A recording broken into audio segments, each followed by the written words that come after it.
जयंत पंडा मो organising chair IMA ओडिकॉन 26 आमर Odisha IMA रो यह 75तम अधिवेशन थिला जोठी 600 रु ऊर्ध्व डाक्तर योगदान देथिले। गत 3 दिन धरी 6, 7, 8 आमर वर्कशॉप्स साइंटिफिक प्रोग्राम्स ता सह विभिन्न प्रकार फेलोशिप कल्चरल प्रोग्राम आउ डाक्तर मानक द्वारा एंटरटेनमेंट प्रोग्राम मध्य करा जायथिला। एठी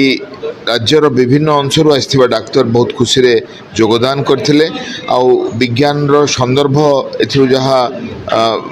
बाहरिला निष्कर्ष बाहरिला ताकू आमे हमर रोगी चिकित्सा रे व्यवहार करिवो ताहा गोटे रोगीटीर जीवन को उन्नत करिवो। आउ इंडियन मेडिकल एसोसिएशन ओडिशा रे पाखापाखि 6000 डाक्तर मेंबर अछंती। आउ सबु मेंबर मानकर नॉलेज आउ तांकर स्किल डेवलपमेंट पाई आउ डाक्तर मानक भितर कोऑर्डिनेशन पाई आउ रोग नियंत्रण रे सरकार को सहाय्य करिवा पाई आउ प्रत्येकटी ओडिशार व्यक्ति को सुस्थ रखिवा पाई आईएमए काम करूछि आउ करिवो। मृत्युंजय महापात्र मु आईएमए ओडिशा शाखार संपादक हिसाब रे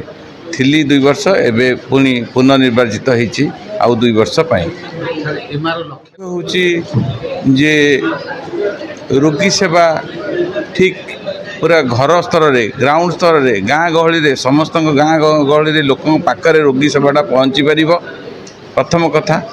द्वितीय कथा होची जेते गवर्नमेंट रो सब प्रोग्राम्स रही जेते ट्यूबरक्लोसिस है आई है आपणकर जो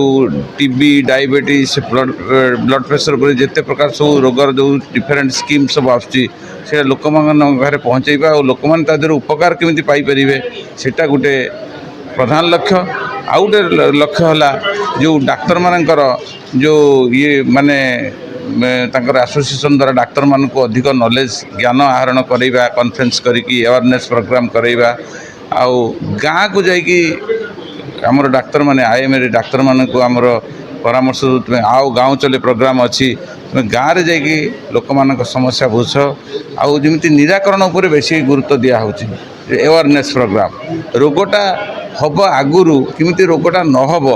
निराकरण केमती हे लोक डायबिटीज होची हाइपरटेंशन होची कार्डियक माने हार्ट डिजीज होते लोक मरी जाउछंती ताद्वारा से माने तांको केमती अवेयरनेस करवा जागृत करवा तांकर खाद्यपेय कौन हवा दरकार केते समय रेस्ट नवा दरकार केते एक्सरसाइज करवा दरकार कौन एसब विषय तांको उपयुक्त शिक्षा दवा तांकर को अवेयर करवा ये होची हमर काम।